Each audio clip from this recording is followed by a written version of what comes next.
जय हिंद दोस्तों, मैं शैलेश पाठक स्वागत करता हूं आप सब। तो कैसे हैं आप सब? उम्मीद करता हूं अच्छे होंगे, बेहतर होंगे, स्वस्थ होंगे। तो जैसा कि आप सब जानते हैं, अपने एग्जामपुर परिवार के लिए हमेशा कुछ न कुछ बेहतरीन सा लेकर आता है, कुछ अलग लेकर आता है। तो इस बार अपने एग्जामपुर परिवार के लिए एक बेहतरीन सा ऑफर लेकर आया है। आपको एग्जामपुर के हर कोर्स पर 60% का इंस्टेंट ऑफ मिलेगा। बस आपको एक कोड यूज करना है। कोड का नाम क्या है? Super 60, SUPER 60। Super 60 code use करिए,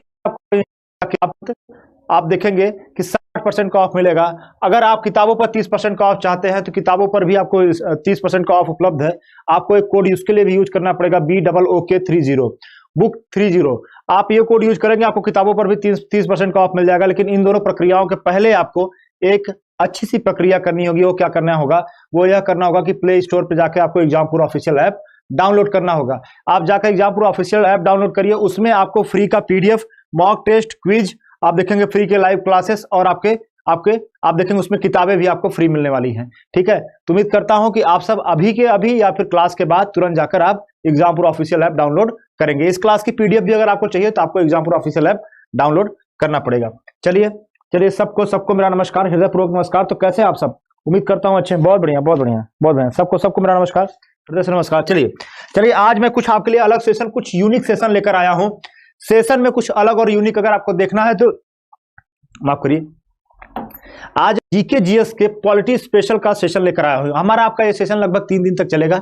3 दिन तक जीके जीएस के पॉलिटी स्पेशल का सेशन चलेगा और आप सबसे उम्मीद करता हूं कि आप सब एकदम पूरी तरीके से अपनी संलिप्तता दिखाएंगे और बेहतर से बेहतर जवाब देंगे। चलिए देखते हैं अगला प्रश्न। पहला प्रश्न क्या कहता है? पहला प्रश्न कहता है कि किस संविधान संशोधन के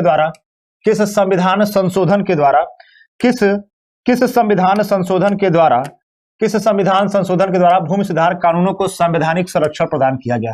किस संविधान संशोधन के द्वारा भूमि सुधार कानूनों को संवैधानिक संरक्षण प्रदान किया गया? भूमि सुधार आपको किस में देखने को मिलेगा? भूमि सुधार अगर आप देखेंगे, भूमि सुधार आपको किस में देखने को मिलेगा? तो भूमि सुधार आपको 9वीं अनुसूची में देखने को मिलेगा। किस में? 9वीं अनुसूची में देखने को मिलेगा। 9वीं अनुसूची में कोई अगर पूछे आपसे कि भू सुधार आंदोलन से कौन संबंधित था?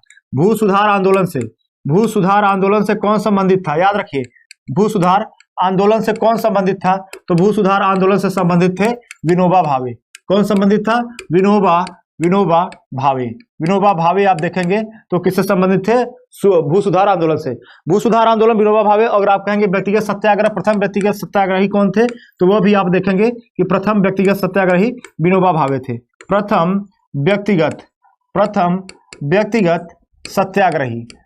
व्यक्तिगत सत्याग्रही कौन देखने को मिलता है आपको? तो वो भी आपको विनोबा भावे देखने को मिलेंगे। ठीक है ना? तो आप देखेंगे प्रथम संविधान संशोधन 1951 के तहत, प्रथम संविधान संशोधन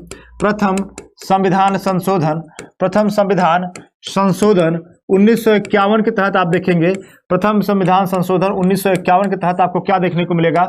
आपको देखने को मिलेगा भू सुधार कानूनों में संवैधानिक सुधार आपको देखने को मिल जाएगा। एक बार आप सब स्क्रीनशॉट ले लीजिए। भू सुधार, ठीक है, भूमि सुधार 9वीं अनुसूची, भू सुधार आंदोलन देखेंगे विनोबा भावे। ठीक है, प्रथम व्यक्तिगत सत्याग्रही भी विनोबा भावे थे। और आप देखेंगे प्रथम संविधान संशोधन 1951 के तहत आप देखेंगे भूमि सुधार कानूनों में क्या किया गया है? संवैधानिक संरक्षण उनको प्रदान किया गया है।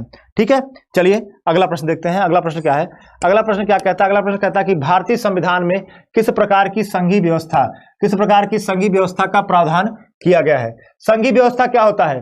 संघीय व्यवस्था आपको देखने को मिलेगा कि ये आपका केंद्र है। केंद्र से सटे जितने राज्य हैं, इन राज्यों को भी अपना एक अधिकार प्राप्त होता है। इन राज्यों को भी कुछ अधिकार प्राप्त होते हैं। ये आपके क्या है? ये आपके राज्य है। ये आपका क्या है? केंद्र है। तो इन राज्यों को भी आप देखेंगे अधिकार प्राप्त होता है। ये क्या होता है? ये संघीय व्यवस्था होता है। भारत में संघीय व्यवस्था का कई स्वरूप आपको देखने को मिल सकता है।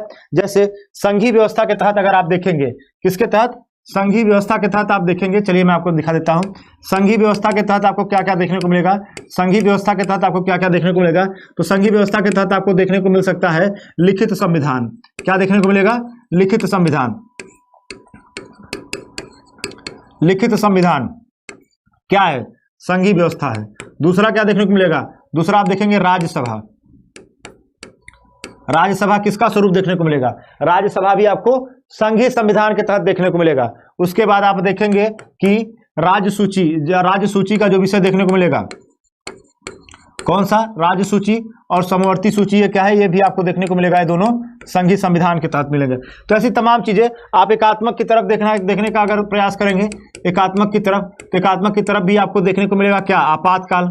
क्या देखने को मिलेगा? आपातकाल। उसके बाद राष्ट्रपति शासन। राष्ट्रपति शासन भी आपको क्या देखने को मिलेगा? राष्ट्रपति शासन अगर आप देखेंगे तो ये भी आपको एकात्मक के तहत देखने को मिलेगा। अखिल भारतीय सेवाएं, अखिल भारतीय सेवाएं भी आपको किसके तहत देखने को मिलेगा? एकात्मक के तहत। अखिल भारतीय सेवाएं, मैं थोड़ा स्पीड से चलूंगा क्योंकि मेरा प्रयास है कि मैं ज्यादा क्वेश्चन करा सकूं, ज्यादा एक्सप्लेनेशन दे सकूं, इसलिए, ठीक है ना। अखिल भारतीय सेवाएं एकात्मक के तहत मिलेगा। राज्यपाल की नियुक्ति, राज्यपाल की नियुक्ति भी आपको किसके तहत देखने को मिलेगी? राज्यपाल की नियुक्ति भी आपको एकात्मक के तहत देखने को मिलेगी। किसके तहत? एकात्मक के तहत। तो ये सारे के सारे चीजें जो है किसके तहत देखने को मिलेंगी? आपको एकात्मक के तहत देखने को मिल जाएंगी। आपातकाल देखने को मिलेगा, राष्ट्रपति शासन देखने को मिलेगा, अखिल भारतीय सेवाएं, राज्यपाल की नियुक्ति, उधर लिखित संविधान, सब राज्यसभा, ये सब सारी चीजें क्या है? संघीय है, एकात्मक है। तो भारतीय संविधान को आप देखेंगे, बहुत बढ़िया, क्या बात है, जबरदस्त। चलिए, तो भारतीय संविधान को देखेंगे, एकात्मकता की ओर झुका हुआ और संघात्मक, एकात्मकता की ओर झुका हुआ संघात्मक संविधान है। क्लियर है आप सब? क्लियर है? चलिए आगे देखते हैं। अगला प्रश्न देखते हैं। अगला प्रश्न क्या कहता है? कहता है मुस्लिम लीग के किस अधिवेशन में पाकिस्तान पारित हुआ? मुस्लिम लीग के किस अधिवेशन में पाकिस्तान पारित हुआ? तो आप जानते हैं कि मुस्लिम लीग का एक अधिवेशन था जिसकी अध्यक्षता किसने की थी? जिसकी अध्यक्षता की थी मोहम्मद अली जिन्ना ने। मोहम्मद अली जिन्ना ने इसकी अध्यक्षता की थी। और आप देखेंगे कौन सा अधिवेशन था यह कौन सा? आप इसमें क्या किया गया? इसमें आप देखेंगे पृथक पाकिस्तान की मांग की गई। पृथक पाकिस्तान की मांग की गई। और कौन सा अधिवेशन था ये अधिवेशन आपको देखने को मिलेगा लाहौर अधिवेशन। कौन सा? लाहौर अधिवेशन आपको देखने को मिल जाएगा। कौन सा अधिवेशन देखने को मिलेगा? लाहौर अधिवेशन। क्लियर है? मोहम्मद अली जिन्ना, पृथक पाकिस्तान, लाहौर अधिवेशन के तहत देखने को मिलेगा। कौन सा? लाहौर अधिवेशन। ठीक है, चले आगे देखें। चलिए आगे देखते हैं। मोहम्मद अली जिन्ना के बारे में अगर मैं थोड़ा कुछ बताऊंगा तो इतना ही बताऊंगा कि बहुत ज्यादा कट्टरवादी नहीं थे। शुरुआत में आप देखेंगे वो कट्टर नहीं थे। आप कहेंगे कि आप मदिरा का पान भी वो करते थे, आपको देखने को मिल जाएगा। लेकिन धीरे धीरे स्थितियां बदली गई और उनका राजनीतिक महत्वाकांक्षा उन पर भारी पड़ा। और फिर आगे आप देखेंगे कि क्या होता है, पृथक पाकिस्तान के जन्मदाता ही वही माने जाते हैं। चलिए आगे देखते हैं। भारतीय संविधान निर्मात्री सभा की बात हो रही कि अध्यक्ष कौन थे? तो भारतीय संविधान का सबसे महत्वपूर्ण एक सभा थी, उस सभा का नाम क्या था? उस समिति का क्या नाम था? उस समिति का नाम था प्रारूप समिति। सबसे प्रमुख अगर आप देखेंगे तो उसका नाम क्या था? उसका नाम था प्रारूप समिति। प्रारूप समिति के विषय में हम आप थोड़ा देख सकते हैं। इसके अध्यक्ष कौन थे? या फिर प्रारूप समिति के अध्यक्ष कौन थे? तो हम आप कहेंगे कौन थे? बाबा साहेब भीमराव अम्बेडकर, बी आर अम्बेडकर क्या थे? इसके अध्यक्ष थे। अगर कोई आपसे कह दे कि संविधान का प्रथम प्रारूप किसने निर्मित किया था? तो प्रथम प्रारूप किसने निर्मित किया था? तो प्रथम प्रारूप निर्मित किया था किसने किया था? आप सब अच्छी तरीके से जानते हैं किसने? B.N. राव ने। किसने किया था? B.N. राव ने। ठीक है। उसके बाद अगर आपसे कहा जाए कि संविधान जो है, संविधान को एक मिनट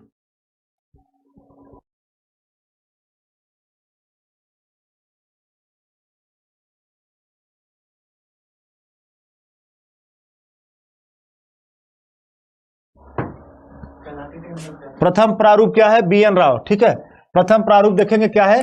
B.N. राव। उसके बाद अगर आप देखेंगे, धन्यवाद, उसके बाद अगर आप देखें प्रथम प्रारूप किसने निर्मित किया था? B.N. राव ने निर्मित किया था। ठीक है, क्लियर है? चलिए सुनो, इसको ऑफ कर दो।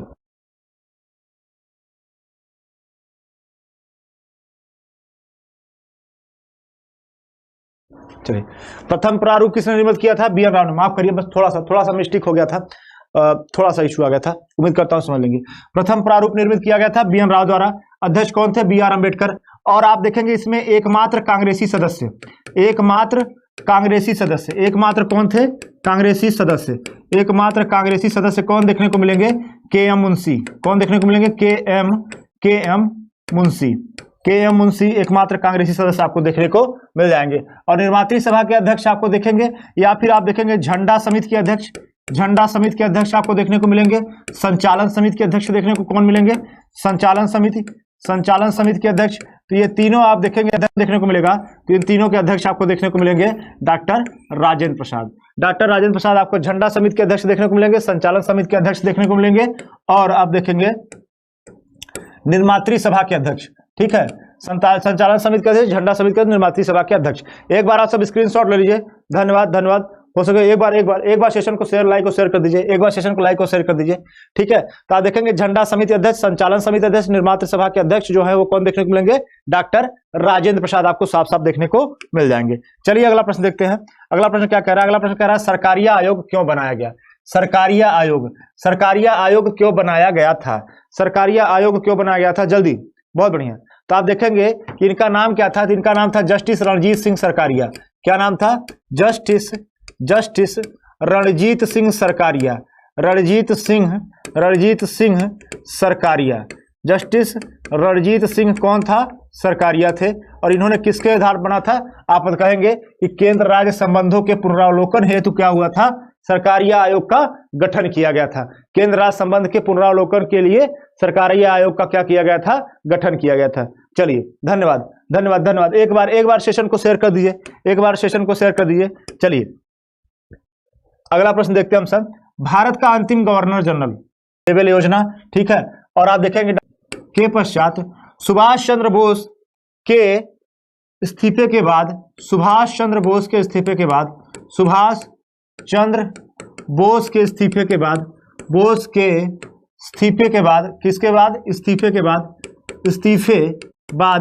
किसने कांग्रेस के इस्तीफे के बाद अध्यक्ष कौन अध्यक्ष बना? तो आप कहेंगे राजेंद्र प्रसाद। डॉक्टर राजेंद्र प्रसाद क्या बने हैं? अध्यक्ष बने हैं। डॉक्टर क्या बने हैं? उसके अध्यक्ष बने थे। सी गोपालचारी के विषय में कहा जाए तो ये भारत के प्रथम व अंतिम क्या देखने को मिलेंगे आपको? गवर्नर जनरल देखने को मिलेंगे। इसके बाद ये क्या देखने को मिलेंगे? ये आप देखेंगे कि प्रथम क्या देखने को मिलेंगे आपको? भारत रत्न भी देखने को मिलेंगे।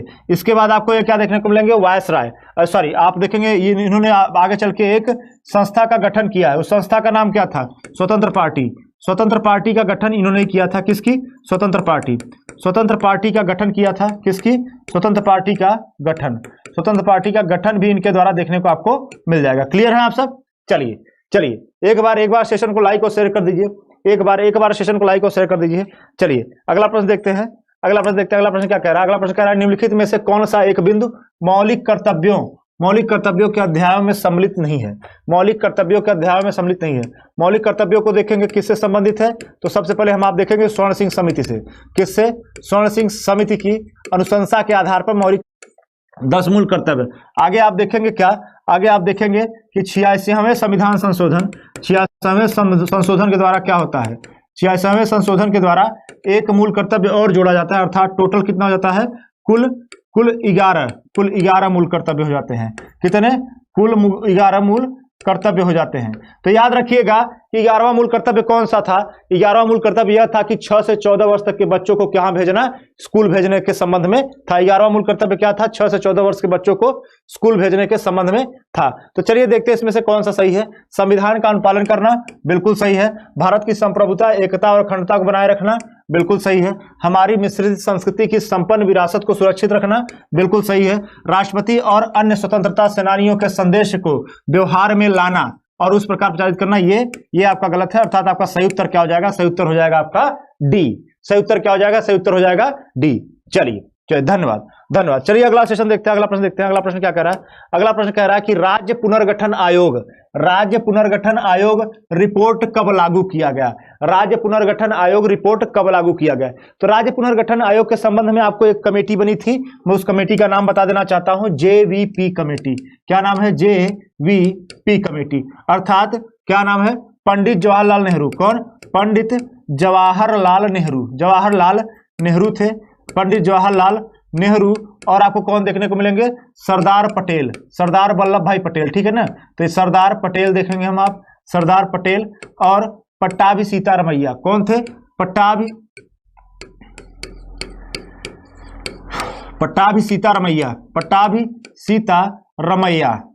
सीतारमैया। ठीक है ना? तो आपको ये 3 लोग देखने को मिलेंगे। इन 3 लोगों ने अनुशंसा क्या की? इन 3 लोगों ने भाषा को राज्य का आधार मानने से नकार दिया। क्या किया? भाषा को भाषा को राज्य का आधार मानने से क्या कर दिया, नकार दिया। भाषा को राज्य का आधार मानने से क्या कर दिया, नकार दिया। मानने से क्या कर दिया, नकार दिया।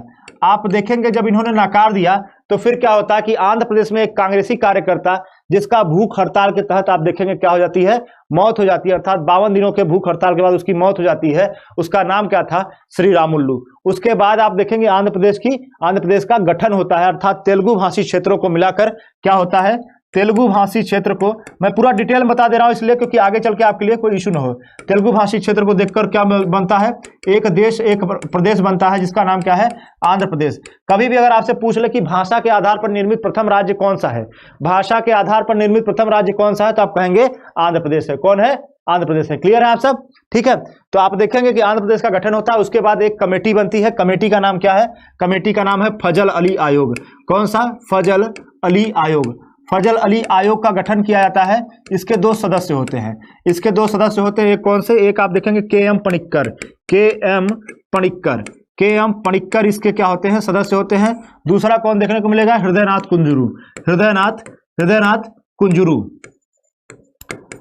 कुंजरू आपको देखने को मिलेंगे। ये 2 सदस्य बनते हैं और ये तीनों ने मिलकर क्या अनुशंसा किया कि भाषा के आधार पर क्या होना चाहिए, राज्य का निर्माण होना चाहिए। ठीक है, राज्य निर्माण का आधार भाषा होना चाहिए। क्या होना चाहिए, राज्य निर्माण का आधार भाषा हो सकता है,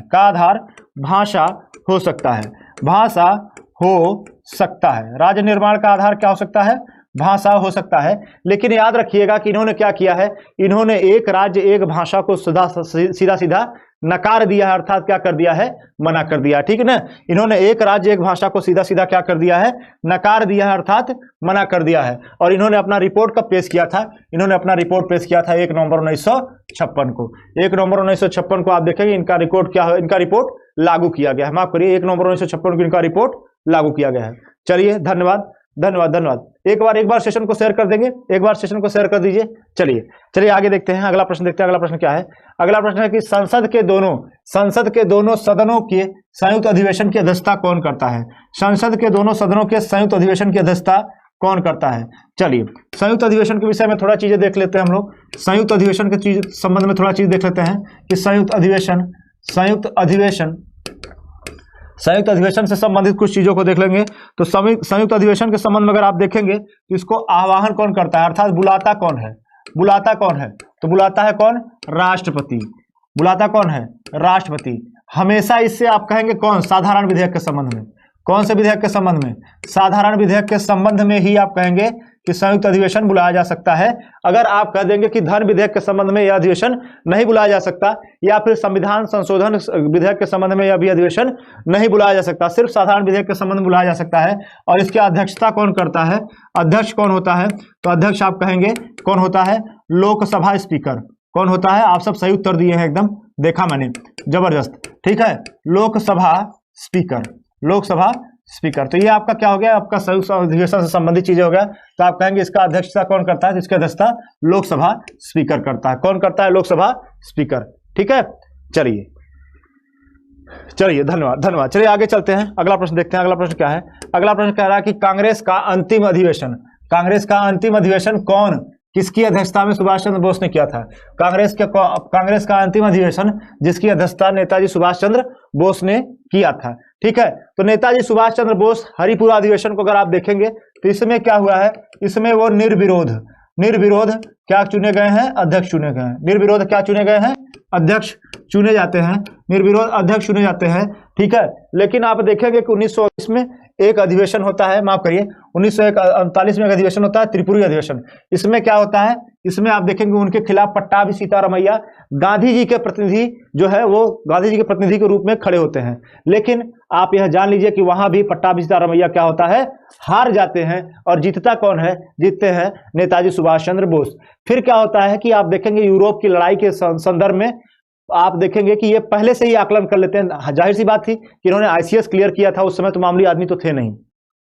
ठीक है, तो ये यूरोप के युद्धों का आकलन कर लेते हैं कि यूरोप में युद्ध होने वाला है और ये एक प्रस्ताव रखते हैं।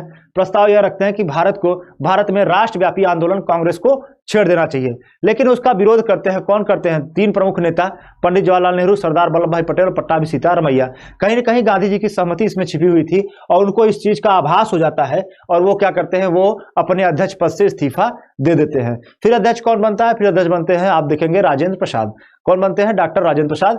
और अगर फिर सुभाष चंद्र बोस क्या करते हैं? आप देखेंगे कि उन्होंने फॉरवर्ड ब्लॉक की स्थापना की। किसकी? फॉरवर्ड ब्लॉक की स्थापना की। बाद में आप चीजों को आजाद हिंद फौज तक ले जाएंगे, ठीक है ना? अगर मैं बताने लगूंगा तो लंबा हो जाएगा।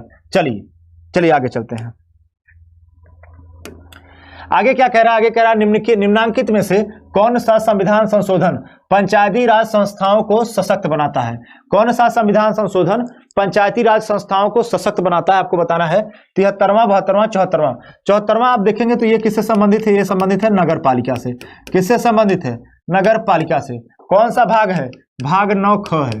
कौन सा है? भाग 9ख।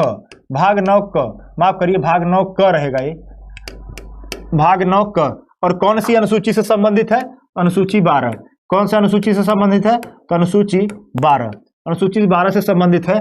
आप देखेंगे 73वां संविधान संशोधन पंचायत से संबंधित है। और ये किस भाग से संबंधित है? तो भाग की बात आ जाए तो भाग 9 से, और अनुसूची की बात आ जाए तो अनुसूची 11 से। कौन से अनुसूची से? अनुसूची 11 से संबंधित है। क्लियर है आप सब? क्लियर है? और भाग 9ख की बात आ जाए, 9ख की बात आ जाए तो 9ख किससे संबंधित है? 9ख संबंधित है सहकारी समितियों से। किससे? सहकारी समितियों से। सहकारी समितियों से। कौन से संविधान संशोधन? 97वां संशोधन। 97वां संशोधन के तहत आप सहकारी समितियों को देखेंगे। सहकारी समितियों का निर्माण क्या है? सहकारी समितियों का निर्माण क्या है? तो सहकारी समितियों का निर्माण आपका मूल अधिकार है, अनुच्छेद 19 के तहत। अनुच्छेद 19 के तहत आप देखेंगे सहकारी समितियों का निर्माण क्या है? मूल अधिकार के तहत आता है। क्लियर है आप? चलिए, किस वर्ष गांधी इरविन समझौता हुआ था? किस वर्ष गांधी इरविन समझौता हुआ था? गांधी इरविन समझौते के विषय में अगर हम आप देखेंगे तो सर तेज बहादुर सप्रू ने क्या किया था? सर तेज बहादुर सप्रू ने मध्यस्थता किया था। सर तेज बहादुर सप्रू ने क्या किया था? इसका मध्यस्थता किया था। क्या किए थे? मध्यस्थता किए थे। और आप देखेंगे कि गांधी इरविन समझौते की मुख्य बातें क्या थी? मुख्य बातें ये थी कि आप देखेंगे नमक बनाने का अधिकार मिल जाता है, पहली चीज।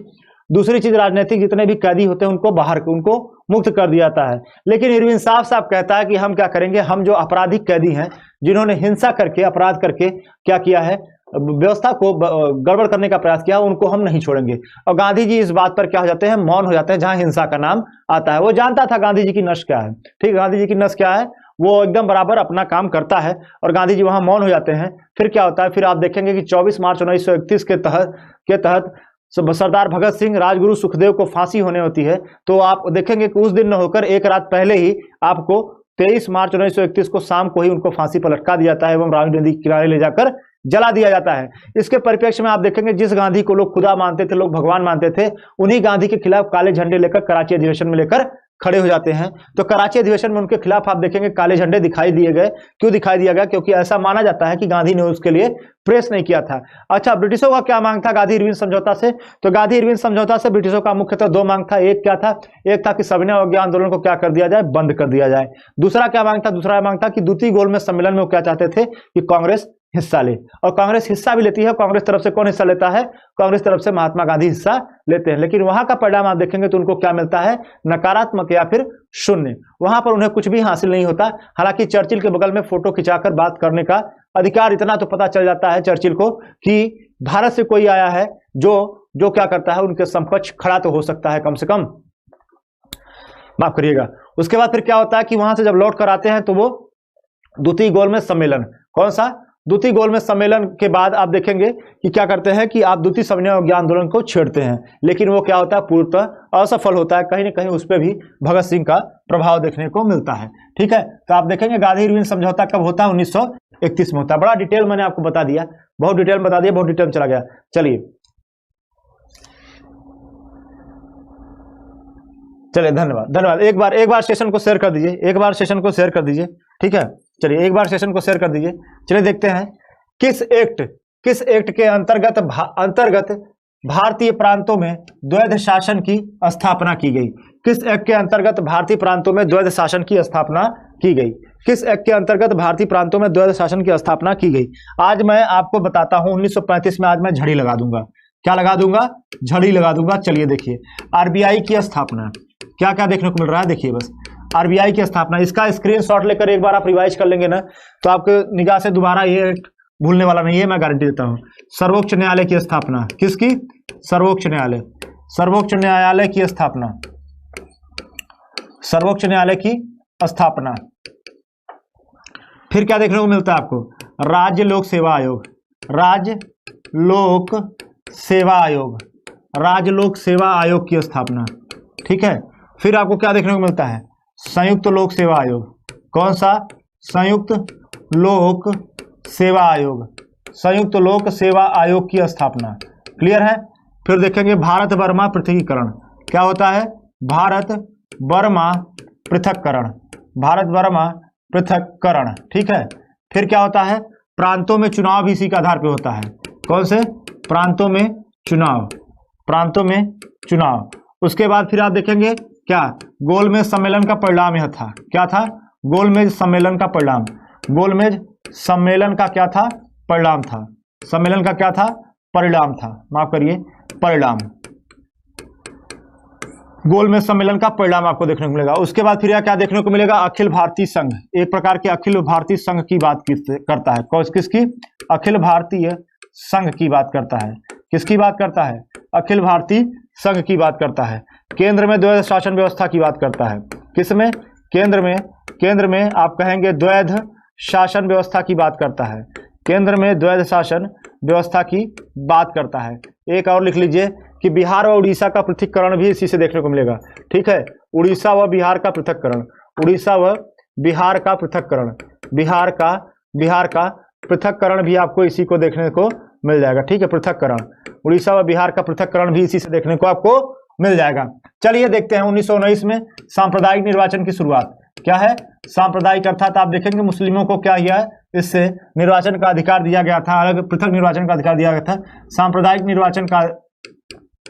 निर्वाचन की शुरुआत, सांप्रदायिक निर्वाचन की शुरुआत आप देखेंगे तो इसी को कहते हैं, ठीक है। आप देखेंगे किसके? 1892 में देखेंगे तो बजट पर बहस करने का, बजट पर बहस करने का अधिकार, बहस करने का अधिकार, बजट पर बहस करने का अधिकार आपको 1892 अधिनियम के तहत देखने को मिल जाएगा, अधिनियम के तहत देखने को मिल जाएगा। अब आप देखेंगे 1919 अधिनियम के तहत क्या दो चीजें देखने को मिलेंगी। एक, प्रांतों में द्वैध शासन, प्रांतों में द्वैध शासन, दो मुख्य है, बाकी इसमें अभी मैं चाहूं तो 10 लाइन लिख सकता हूं, ठीक है।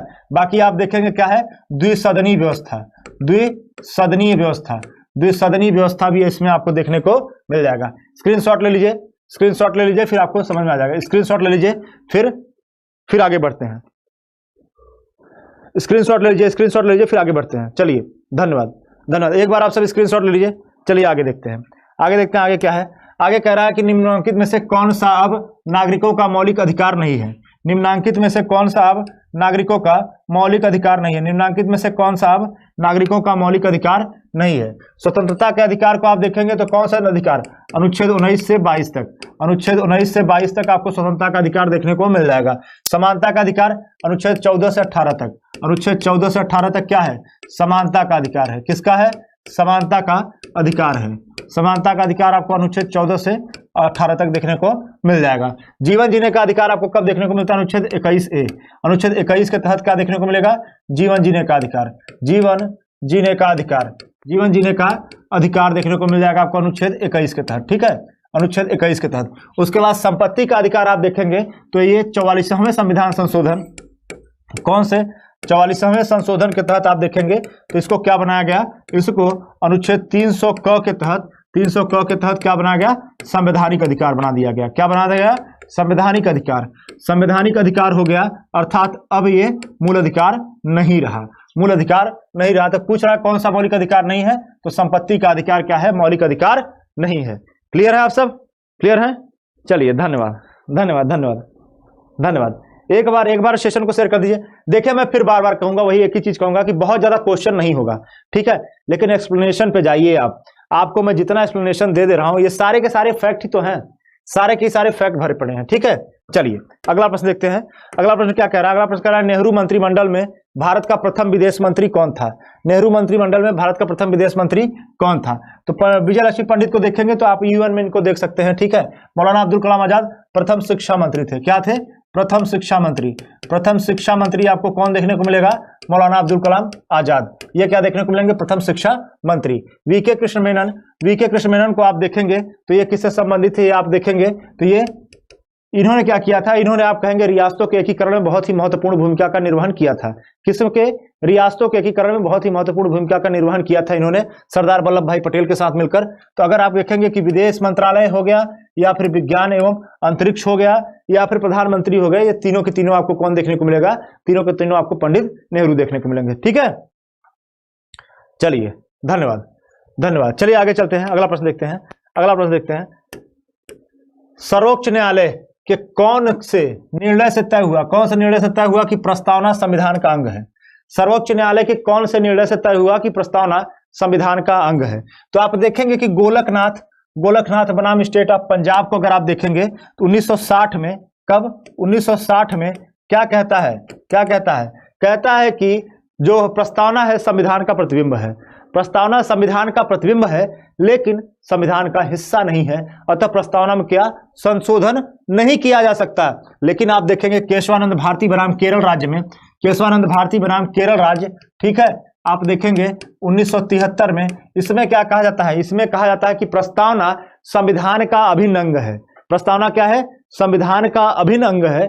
प्रस्तावना संविधान का अभिन्न अंग है और इसमें अनुच्छेद 368 के तहत, अनुच्छेद 368 के तहत मूल ढांचा का, ठीक है, अनुच्छेद 368 के तहत, 68 के तहत मूल ढांचे से, मूल ढांचा के हस्तक्षेप के बगैर, ठीक है, मूल ढांचे में हस्तक्षेप किए बगैर, में हस्तक्षेप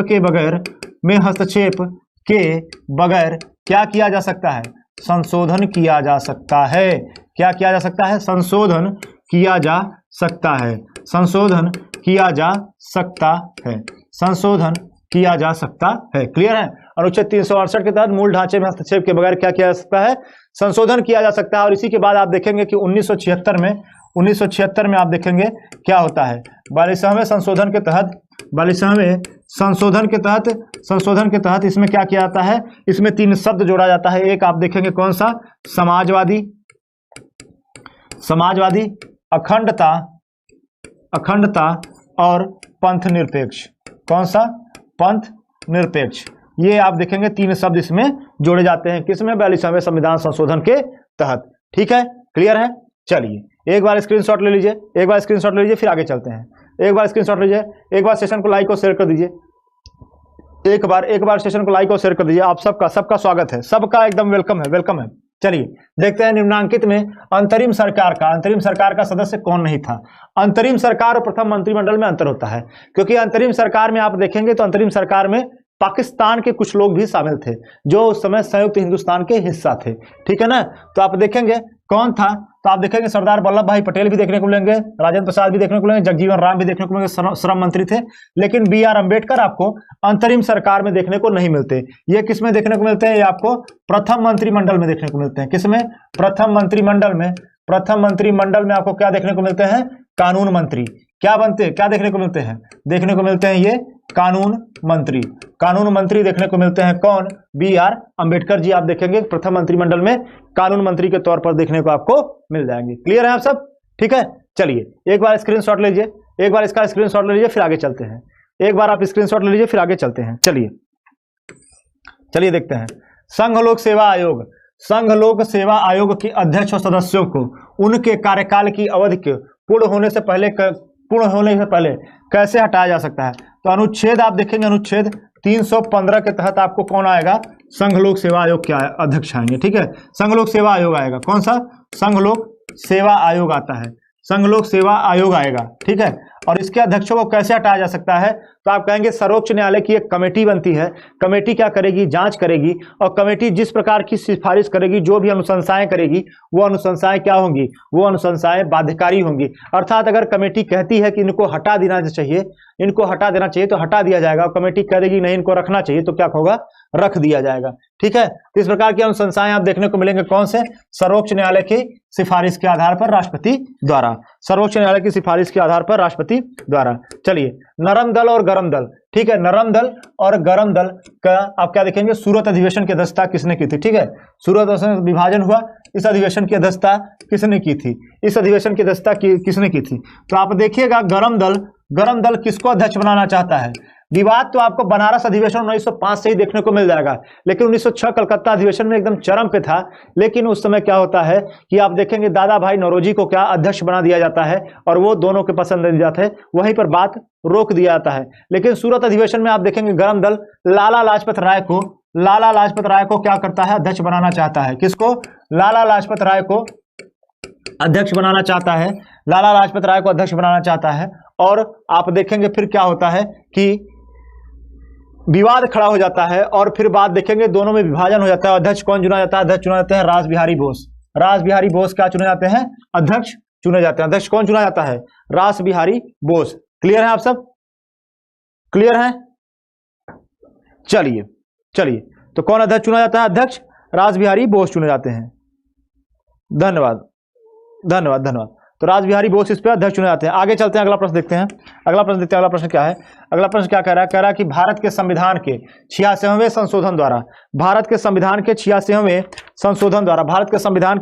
संशोधन द्वारा शैक्षणिक संस्थाओं में पिछड़े समुदायों के लिए आरक्षण का विस्तार किया गया। शैक्षणिक संस्थाओं में पिछड़े समुदायों के लिए आरक्षण का विस्तार किया गया। बिल्कुल गलत। राज्य के नीति के निर्देशक सिद्धांतों में विरासत का अधिकार सम्मिलित किया गया। बिल्कुल गलत। अल्पसंख्यकों की शैक्षणिक संस्थाओं को केंद्रीय सरकार के कठोर नियंत्रण रखा गया। यह भी गलत। निःशुल्क और अनिवार्य प्राथमिक शिक्षा एक मौलिक अधिकार बन गई। निःशुल्क और अनिवार्य प्राथमिक शिक्षा क्या बन गई? एक मौलिक अधिकार बन गई। कौन से अनुच्छेद के तहत? अनुच्छेद 21A के तहत। अनुच्छेद 21A के तहत क्या बन गया? एक मौलिक अधिकार बन गया। क्लियर है आप सब? क्लियर है? चलिए, अगर आपसे पूछा जाए कि ऐसा कौन सा प्रावधान है जो आप देखेंगे कि नीति निर्देशक तत्वों में, मूल कर्तव्यों में या फिर मूल अधिकारों तीनों में व्याप्त है, तो आप कहेंगे शिक्षा का अधिकार जो है वो तीनों में आपको देखने को मिल जाएगा। क्लियर है? चलिए, धन्यवाद।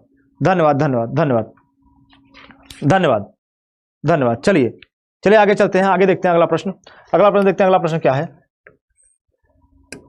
अगला प्रश्न कह रहा है कि भारत के किस राज्य में विधान परिषद का, भारत के किस राज्य में विधान, किसी राज्य होना चाहिए, यहाँ पर किस राज्य नहीं होना चाहिए, भारत के किसी राज्य में विधान परिषद अथवा उसकी समाप्ति की जा सकती है। भारत के किसी राज्य में विधान परिषद अथवा उसकी समाप्ति की जा सकती है। भारत के किसी राज्य में विधान परिषद का सृजन अथवा उसकी समाप्ति की जा सकती है। तो आपको बताना है कि किसी राज्य में, भारत के किसी राज्य में विधान परिषद का सृजन अथवा उसकी समाप्ति की जा सकती है। किसी राज्य के राज्यपाल की सिफारिश पर राष्ट्रपति द्वारा। अरे कैसे हो सकता है? क्योंकि राज्यपाल तो केंद्र नियुक्त करता है, वो तो हमेशा सिफारिश कुछ न कुछ कर ही देगा। ठीक है, तो ये प्रावधान क्या है? सीधा सीधा गलत है। दूसरा क्या कह रहा है? राज्य विधानसभा की तत्व संबंधी संकल्प पारित करके संसद द्वारा। तीसरा कह रहा है संसद द्वारा, और चौथा कह रहा है मंत्रिपरिषद। मंत्रिपरिषद को कैसे? ठीक है, तो आपका सही ऑप्शन क्या होगा? सही ऑप्शन होगा कि उस राज्य की विधानसभा जब क्या कर सकती है? अनुशंसाएं करेगी, उसके बाद ही संसद विधान परिषद क्या कर सकता है? बना सकता है और उसको निर्मुक्त कर सकता है, अर्थात निकाल सकता है। क्लियर है आप सब? क्लियर है? चलिए, धन्यवाद। एक बार सेशन को शेयर कर दीजिए, एक बार सेशन को लाइक और शेयर कर दीजिए, एक बार सेशन को लाइक और शेयर कर दीजिए। चलिए आगे देखते हैं, आगे क्या कह रहा है? कह रहा है भारत के संविधान के निम्नलिखित में से किस अनुच्छेद के अंतर्गत राज्य विधानमंडल का प्रावधान किया गया है? किसका प्रावधान किया गया है जी? राज्य विधानमंडल के प्रावधान की बात की जा रही है। किस अनुच्छेद के तहत देखने को मिलेगा? अनुच्छेद 168। अनुच्छेद 168 के तहत आपको राज्य विधानमंडल का प्रावधान देखने को मिल जाएगा। राज्य विधानमंडल का प्रावधान देखने को मिल जाएगा। याद रखिए कि राज्य विधानमंडल में कहीं कहीं आपको विधानसभा सिर्फ देखने को मिलता है, और कहीं कहीं आपको विधानसभा विधान परिषद दोनों देखने को मिल जाएगा। चलिए आगे चलते हैं, अगला प्रश्न देखते हैं। 3 प्रश्न और बचे हुए हैं। क्लास छोटी होगी हमारी, आज की क्लास छोटी होगी। ऐसे हमारा 3 दिन जो है ऐसे ही चलेगा। उसके बाद जो है कुछ बेहतरीन सा प्लान आने वाला है, बस आप सब वेट करते रहिए, जबरदस्त होगा जो भी होगा। ठीक है, चलिए आगे देखते हैं, आगे क्या है। आगे कह रहे हैं निम्नलिखित में से कौन सा एक भारत के राष्ट्रपति का, निम्नलिखित में से कौन सा एक भारत के राष्ट्रपति का संवैधानिक विशेषाधिकार नहीं है। निम्नलिखित में से कौन सा एक भारत के राष्ट्रपति का संवैधानिक विशेषाधिकार नहीं है, संवैधानिक विशेषाधिकार नहीं है। ठीक है, निम्नलिखित में से कौन सा एक भारत के राष्ट्रपति का संवैधानिक विशेषाधिकार नहीं है। चलिए जल्दी बताइए, जल्दी बताइए।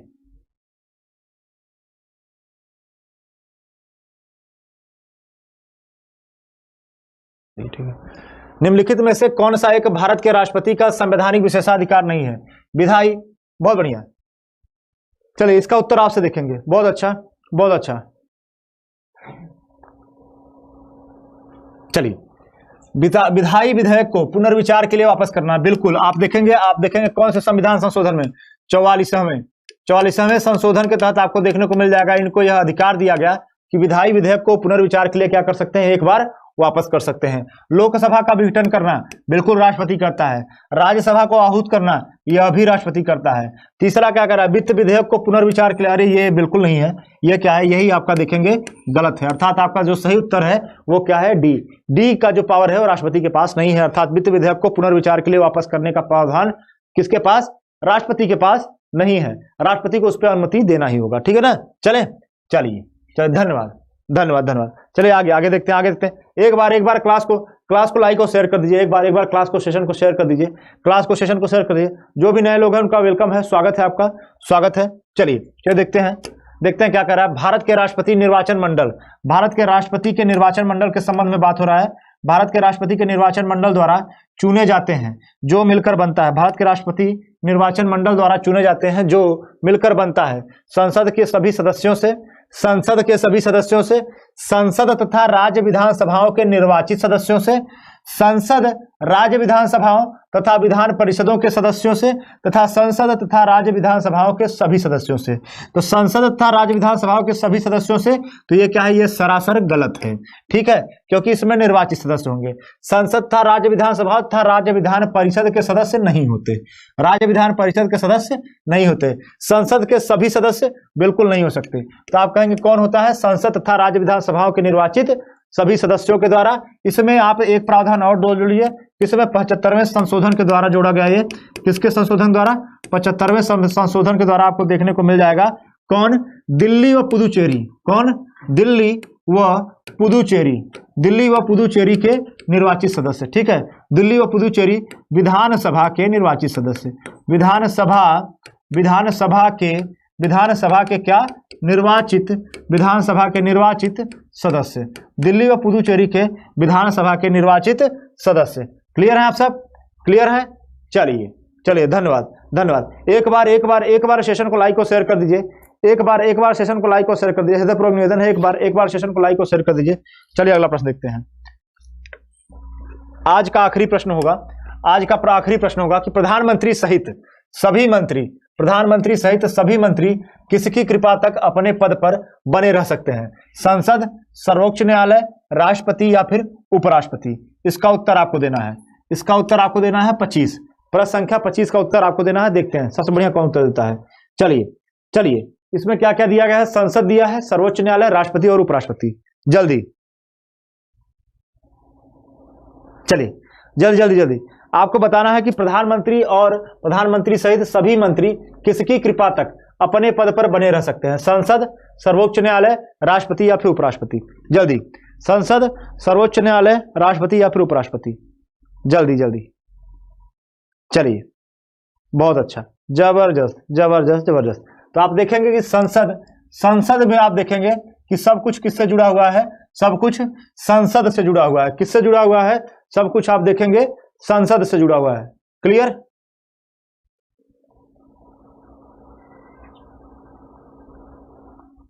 गलत हो गया। आप कहेंगे राष्ट्रपति, ठीक है, इसलिए क्योंकि राष्ट्रपति आप देखेंगे, राष्ट्रपति ही क्या करता है, अगर जब उनका राष्ट्रपति क्या होता है, कार्यकारी प्रमुख होता है। राष्ट्रपति क्या होता है, कार्यकारी प्रमुख होता है।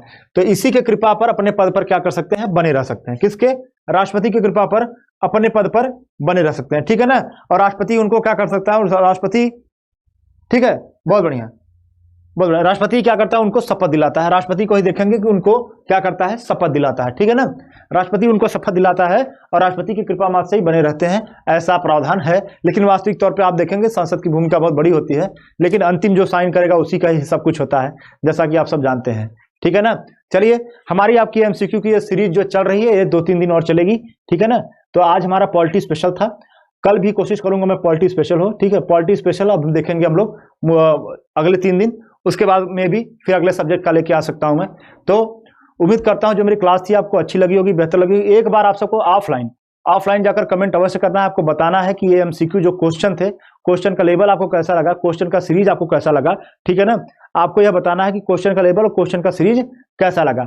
आपको एक प्रश्न मैं देकर जा रहा हूं, प्रश्न का उत्तर भी आपको देना है कि ऐसा कौन सा मुख्य न्यायाधीश था, ऐसा कौन सा मुख्य न्यायाधीश था जो आप देखेंगे कार्यवाहक राष्ट्रपति चुना गया था, ऐसा कौन सा मुख्य न्यायाधीश था जो कार्यवाहक राष्ट्रपति बना था। इसका उत्तर आपको ऑफलाइन कमेंट में लिखना है, यहां पर नहीं लिखना है, ठीक है। इसका उत्तर आपको यहां पर नहीं लिखना है, आप देखेंगे आपको कमेंट में लिखना है, ठीक है। चला जाए, चलिए, जय धन्यवाद, नमस्कार, जय हिंद, जय एग्जामपुर, कर भी जय एग्जामपुर।